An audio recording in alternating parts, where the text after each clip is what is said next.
Did you guys see SNL at all?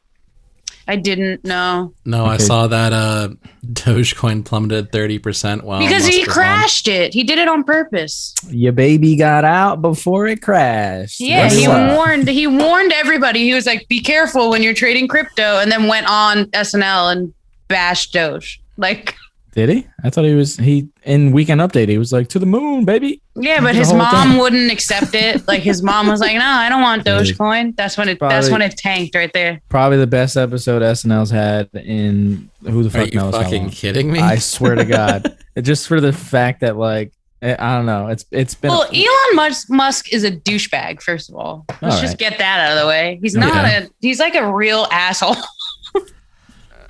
He's like not a good dude at all. We're gonna piss off our crypto. Yeah, don't piss off. Listen, I'm in But crypto. also, I do agree with Jess on this statement. I just know that like Dakota is going to watch this and be like, something. It's definitely an unpopular opinion. But now well, it depends on who you're rolling with. I don't think it's He's not a unpopular great guy. because we were going to talk about it last week, but we could talk about it now. So isn't he a pedo too? By the way, let's just get that out of the way. Yeah, I don't think he is. I saw a meme today, and it made Isn't no his sense. wife like 19?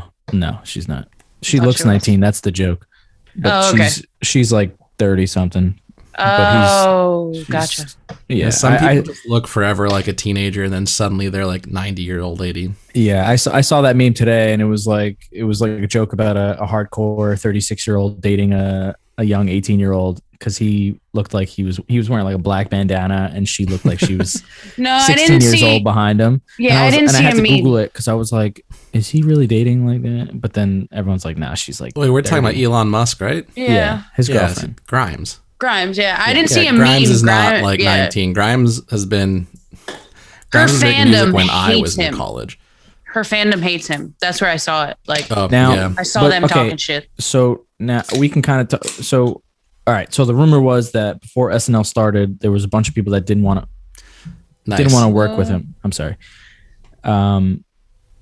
But I think a lot of ambient noise with that Modelo can opening while you're talking, and then smack the microphone. I'm sorry. All things that I can't do anything about in editing. You know, We got to get a real audio guy here, Jess. A real audio guy. Honestly, I'm baffled. I'm baffled that he's art department. He's been killing it on sound. Well, I just don't like doing on-set sound. That makes just sense. annoying. It's a pain in the ass. Yeah. That's fair. What were we talking about? Oh, okay. So the rumor was that the cast of the show, some of them didn't want to work with Elon. I guess the question is it warranted? What has he done that would warrant somebody to not want to like be on camera with him? Like, Well, what has he done that's been so bad other than like the mask shit? Which I don't necessarily know if he's said anything. Well, I know. Well, anyway, sorry. It's not really directly like Elon Musk's fault that like his parents were major beneficiaries of apartheid, but you know, okay. Like it's like it's not his fault. It's not really his fault, but he is also just generally speaking a kind of piece of shit. Like what he just. When he like I don't know if advocates the right word, but like he basically is like I remember he downplays the mask. Well, the downplays the mask, and then also was like, we'll do coups wherever we want to do coups. We're America, like things like that might make people just be like, he's very I don't agree entitled. with these things. He's very entitled. He's like, from what this is again going from like what you hear shit talkers say on Twitter though is like he's just a dick. Like he's against women kind of thing. Like he favors the white male privilege part of. You know, he's a culmination of like the forums that he boosts. You know, like a lot of his like major fanboys are like the 4chan people. Like it's like he does stuff that is very similarly aligned with that. Plus, it's just like, you know, you're spending all this money to go to Mars, and it's like you could also just spend that money and do real good things as far as climate change on Earth, as opposed to just try and fucking escape. Sexist was the word I was looking for, by the way. I get that too, but like, I mean, I know I don't want to say we can't rag on everyone who's a billionaire for not doing enough good shit. Yes, we can. I get that we can, but also though, like, should he be fucking condemned to the point where like people on set don't want to work with him? No, but like, well, is he on set? You don't have to, and not even just on set. In a general sense, you don't have to work with anyone ever that you don't want to. So the idea that like people are like, look, fucking hate the guy, don't want to work with the guy, that shouldn't be that much of news, because there's tons of people I get it, that but you also, wouldn't work with, that I wouldn't work with, that Jess wouldn't work with, right. that other people still like. So it's, I don't think it's that controversial to be like, I don't want to do it, but they all ended up doing it anyway. Well, yeah, I didn't watch the full episode, so but it was the greatest episode, I thought. Yeah, Eric. right. I mean, I watched didn't watch all of it. Well, I guess we found an Elon Musk fanboy over here. I watched 3 of the skits and they were funny. I watched his Pardon Weekend update, and I watched the Gen Z skit. I did watch that. I watched a little bit of that. One. It was okay. I thought that people like, and I still haven't watched it, but I saw the commentary on like why people were upset about the Gen Z hospital skit, and I didn't get it. I don't get it, especially considering like, it's about, you know, Gen Z and hospital, and it's like I thought it was well established that all this like Gen Z lingo shit is. Yeah.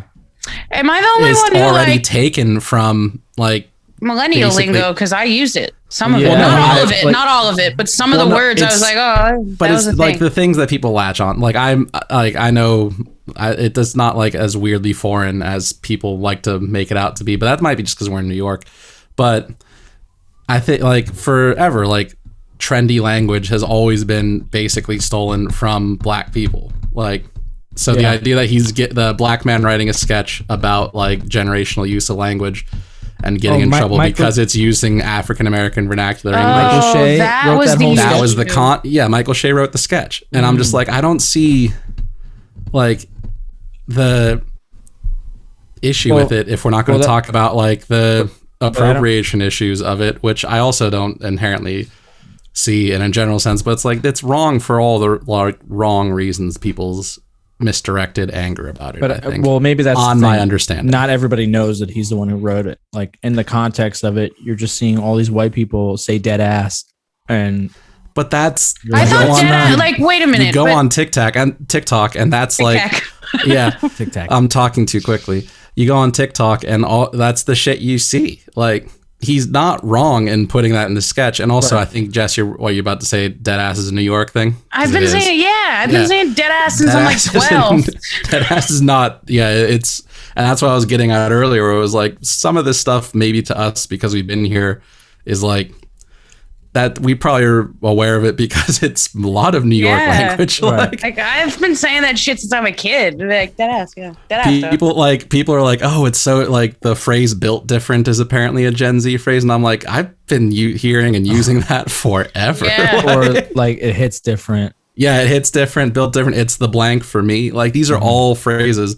They're all phrases that come from like urban communities, in particular New York. Like that is, it's what it is. Yeah, but it's just some white teenagers doing it on TikTok is what brought it into the cult, like the national thing. I mean, it might make it even funnier now that if people like knew that Michael Shea wrote it, it kind of makes it a little funnier because, I mean, the whole point is they're making fun of the fact that these kids talk that way. It's not like that's the joke. They're making fun of these people. It's not like they're. Well, this is the stupidity of. Like some of the this is culture shit. Exactly. That's what I was. We'll loop it all back to that. That's the side of cancel culture that I'm like, this is dumb and toxic. Like you're just trying to. You're be upset for the point of being upset. Exactly. Kind of. Like there's actual real issues in the world, and this is not really one of them. 100%. Did you guys? Well, I guess you didn't watch so they did a Mayor of Easttown. Sketch. I did. Yeah. I didn't see it, but I should have. I saw the headline. It was so. I mean, I don't want to say so. I guess it's so funny because like we talk about it every week, so it's like I feel like we're a part of it, but not really. You know. Yeah, I was personally on set that day. Yeah. Were you? No. What the fuck? Eric saying like, I feel like we're a part of it. It's like, what do you mean? It's a television show that a lot of people watch. We're a part of it. That's like, it's one of our most viewed, listened to topics. So we're a part of it now. Hold for Everything podcast.